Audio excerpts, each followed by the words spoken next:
A humble grandmother standing next to her 8-year-old grandson carefully counts her coins to pay for her groceries. But the impatient cashier begins to humiliate her in front of everyone, throwing cruel words that cut like blades with each passing second. The weight of shame grows in her eyes as she struggles to maintain her dignity, for the sake of her grandson. What no one notices is that just behind her, in linea, a discreet man wearing a black jacket is watching everything with a serious gaze, and what he does next is so unexpected, it will leave you in tears before we continue the story. Let us know where you're watching from. If you enjoy stories like this, subscribe to the channel because tomorrow at 12:30 p.m. we have another special story waiting for you. The sun was shining brightly, but a gentle breeze softened the warmth as Mary walked with Liam toward the grocery store. Her clothes were modest, worn from years of use, but always immaculately clean. Liam's small, confident hand held hers tightly, his year-old eyes sparkling with curiosity and innocence. He gazed around in awe at the store's towering shelves filled with goods he rarely had the chance to take home. Mary examined each price tag, carefully choosing items as if every decision was critical. In the cart were only the essentials: a bag of rice, a carton of milk, and a loaf of bread, simple necessities she knew she could afford. Meanwhile, Liam's attention was drawn to the vibrant packaging of sweet sand cookies, his excitement evident as they walked past the cookie aisle. Mary hesitated. Her eyes locked onto a familiar package, a box of chocolate cookies with a blue and white label. Her chest tightened at the sight, the memory of Emily, her daughter, flooding back. Emily always bought that exact box for Liam. Emily had passed away 2 years ago in a sudden car accident that left the family reeling. Mary Barr had time to grieve. She had to stay strong for Liam. The promise she made to Emily still echoed in her mind, daily to care for Liam and give him as much happiness as possible, even if it meant sacrificing her own well-being. "Grandma, these are Theone's. Mom used to get me. Can we get them?" Liam asked, his eyes lighting up with joyful remembrance. Mary felt a lump rising in her throat, something about the look on his face made all her struggles seem worth it. But she also knew her budget. It was already stretched thin after a moment of hesitation. She picked up the box and placed it gently in the cart. Emily's voice seemed to echo in her mind, urging her to keep Liam's smile alive, even if it came at a personal cost. "Of course, sweetheart," she said with a warm smile masking her internal worry. The narrator interjected empathetically. Like a silent observer, Mary was resilient. She'd lost her daughter, faced financial hardships, and adjusted to a simpler life. Yet she never let Liam feel the weight of her burdens, living on a modest pension and with limited resources. Every trip to the grocery store was an exercise in balance: necessity versus indulgence, essentials versus a small spark of joy. But no matter what, saying no to Liam's hopeful smile felt impossible. Mary calculated the coins in her pocket as they approached the checkout, silently fearing they might not be enough. Asterisk, asterisk. She would do anything to keep Liam's smile, but she wasn't prepared for what would happen next. Do asterisk, asterisk. Mary approached the checkout counter cautiously, trying to remain calm. She carefully placed her few items on the counter, while Liam, excited, held the package of cookies with both hands. "These are the cookies Mom always used to buy for me," Liam said with a smile, looking up at Mary. Brad, the cashier, appeared tired and annoyed. He glanced at Mary and her cart, and his expression shifted when he noticed the small pouch of coins she pulled from her bag. He let out a loud, exaggerated sigh, ensuring everyone around noticed his impatience. "Coins, seriously? This isn't a bank, lady," he said. Crossing his arms, his voice carried an irritated tone that only made Mary's discomfort grow visibly uneasy. Mary began counting her coins with trembling hands. Liam looked back and forth between his grandmother and the cashier, sensing the tension, but not fully understanding what was happening. Brad continued, his remarks completely indifferent to their impact. "You couldn't count these at home before coming here and holding everyone up," he said, shaking his head as he glanced at the growing line of customers. "Folks, I hope you're comfortable. This is going to take forever." Murmurs began among the customers, and Mary felt her face flush. She tried to quicken her pace, but her hands trembled even more under the pressure. "I'm sorry," she murmured, barely audible as she continued counting. Brad let out a sarcastic laugh and threw out another jab. "Sorry, doesn't cut it, lady. Maybe next time bring a card like normal people." A man in the line tried to step in. "Hey, that's unnecessary. Let her pay at their own pace." Brad responded with a cynical smile. "You're welcome to come here and count these coins yourself, buddy. Meanwhile, I'll try to keep the line moving." Liam lightly tugged on Mary's sleeve, noticing her tension. "It's okay. Grandma, don't be sad," he whispered softly. Mary simply nodded, trying to maintain her composure as she counted the remaining coins. Mary realized she didn't have enough coins to pay for all the items. Taking a deep breath, she tried to hold back tears. She looked at Liam, who was still holding the package of cookies, with a shaky voice. She said, I think we'll leave the cookies, just the other items." "Please, Liam." Understanding what was happening, forced a smile in an attempt to lighten the situation. "It's okay, Grandma. I wasn't really in the mood for cookies anyway," he said, his small voice filled with tenderness. Mary's heart broke. Liam's words were an effort to protect her, but she knew how much it cost him. Brad grabbed the cookies disdainfully and set them aside. Finally, he said, rolling his eyes, "Maybe now we can finish this line." He looked at the customers behind Mary and added with a sarcastic smile, "Thanks for your patience, folks. Not everyone knows how to shop properly." A few muffled chuckles echoed, while others remained silent, visibly uncomfortable with the scene. Brad then added, as if addressing Mary, but clearly wanting everyone to hear, "It would be so much easier for everyone if people were a little more prepared when they come shopping." Mary tried to ignore the comment, continuing to count her coins, but her fingers shook more than ever. Liam held her hand tightly, trying to comfort her. Brad, noticing her reaction, couldn't resist one last jab. "This isn't charity, ma'am.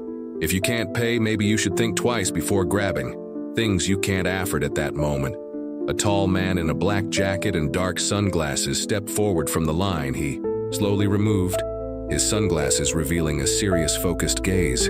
His presence was impossible to ignore. "That's enough," he said, his deep voice echoing through the store. His calm but firm tone silenced the entire line.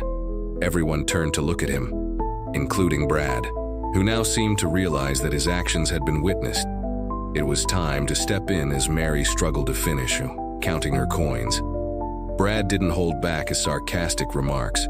"Maybe it would be easier if she came back another day when she has actual money," he said, glancing at the customers behind her as if expecting applause. "After all, no one here has all day." Mary kept her head down, not responding, but Liam clutched the package of cookies tighter, his wide eyes darting between Brad and his grandmother. The boy sensed something was wrong but didn't know how to help. "Seriously, ma'am," Brad continued, his tone even sharper. "Do you think you have unlimited time here?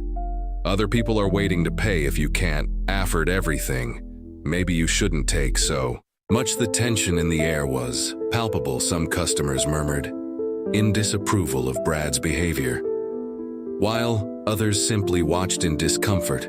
That's when the tall man in the black jacket and dark sunglasses stepped forward in the line. He had been observing the scene for a while, his sharp eyes fixed on Brad.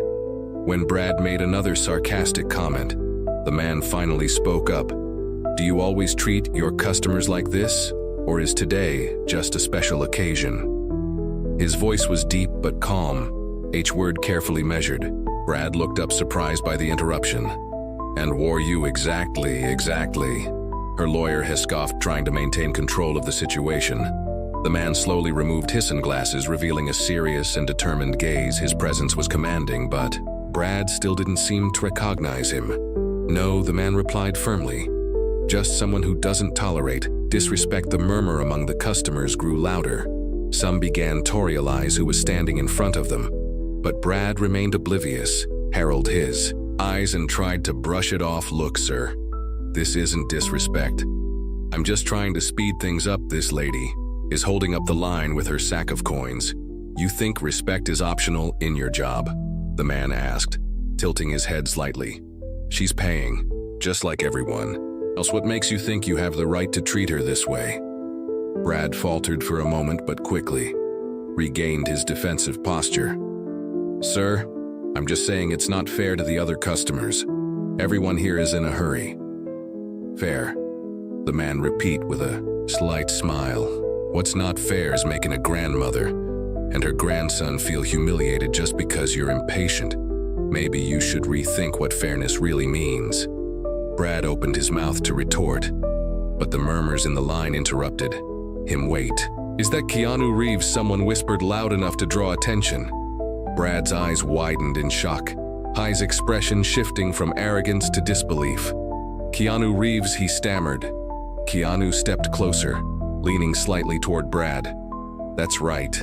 And now you know who's asking you to treat people with dignity.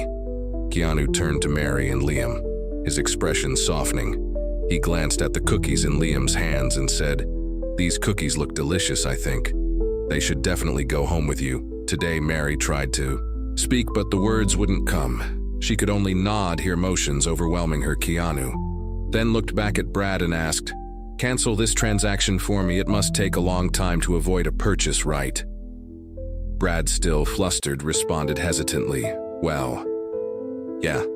I mean, it depends, but it can take some time. That's a shame," Keanu said, with a calm smile, "because we're going to cancel this purchase now." Brad looked at him confused. "Cancel? But you just paid," Keanu shrugged. "I did, but I have a better idea. Latoon make another purchase a real one. Mary and Liam deserve much more than this, and you, Brad, can use the time to reflect on how you treat people." Turning back to Mary and Liam, Keanu smiled warmly. "Let's grab another cart and do a proper shopping trip. I want you to pick out everything you really need, and Liam, you can pick out some toys too." Mary shook her head, her voice trembling. "I can't accept this.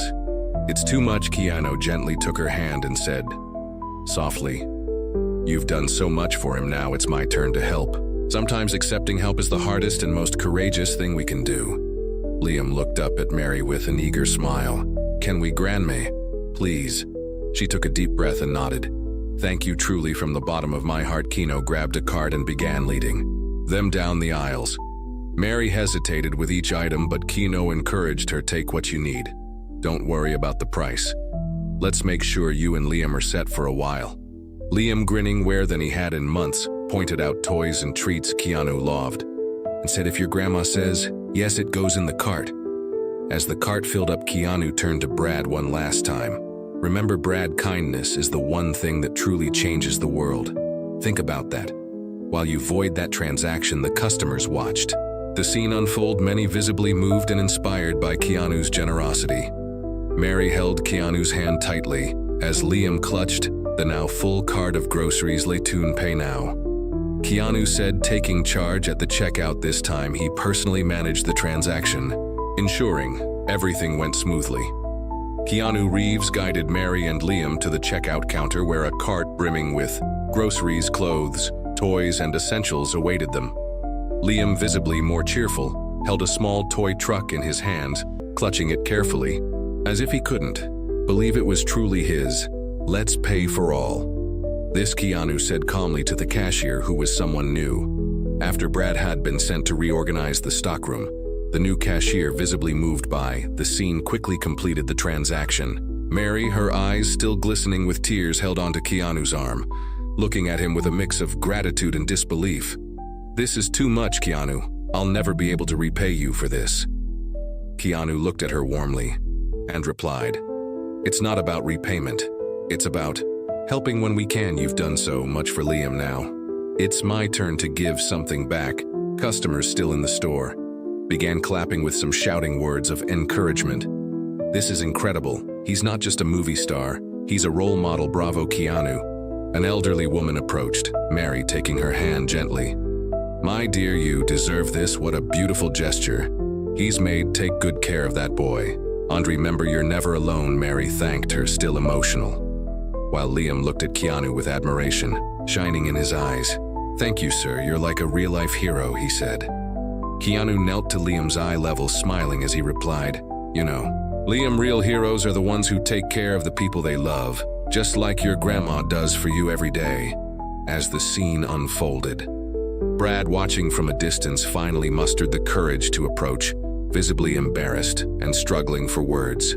He said, I'm sorry. I shouldn't have treated you like that. I was wrong. Keanu regarded him for armament, but his gaze held no judgment. With a calm tone, he said, you don't need to know someone's story to treat them with respect. Kindness is a choice, Bradand. We all have the power to make it use this moment to be better. Brad lowered his head, clearly moved by the response, and walked back to the stockroom, silently promising himself to change his attitude in the days that followed. Mary still struggled to process everything that had happened. She and Liam were at home organizing their groceries when the phone rang. It was an unexpected call. Hello. Mary answered, her voice slightly apprehensive. Hi, Mary, this is Keanu. The unmistakable voice replied. Mary nearly dropped the phone. Keanu, I didn't expect to hear from you. I hope you're doing well. I called because I wanted to share something. I've spoken to some people, and we've decided to do more for you and Liam. I want to fund Heist's education. He'll have access to the best opportunities we can provide. Mary wassled for a moment, trying to absorb what she had just heard. This is unbelievable. I don't even know how to thank you. There's no need to thank me. Keanu replied warmly. Just keep being the amazing grandmother you already are. Meanwhile, the story of Keanu and Mary had already spread across the internet. A customer had recorded the moment. Keanu stepped in at the store and the video quickly went viral. That thousands of comments flooded social media with messages of hope and inspiration. This is the kind of example the world needs. Keanu Reeves is an angel on earth. This reminds me to be kinder in my daily life. The grocery store also underwent changes inspired by Thestry's impact.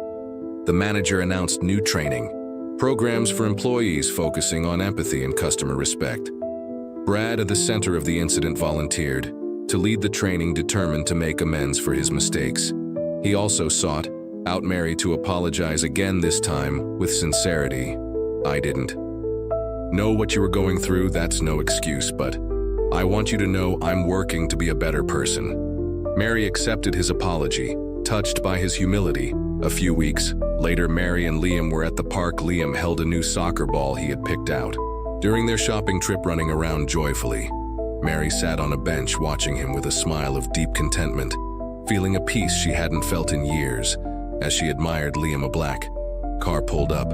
Nearby, Keanu stepped out, dressed casually, carrying a small package. Hi, Mary, I thought you and Liam might like this, he said. Handing her the package, inside were framed photos of Mary and Liam smiling at the store that day, along with a message to remind you that kindness always wins. Mary hugged him, her emotions overwhelming. You didn't just change our lives, Keanu. You gave us hope. Keanu smiled and replied, you've inspired me just as much as I hope I've inspired. You keep being incredible. If you enjoyed this story, we have many more that will warm your heart. Click the screen to explore more stories of hope, compassion, and resilience.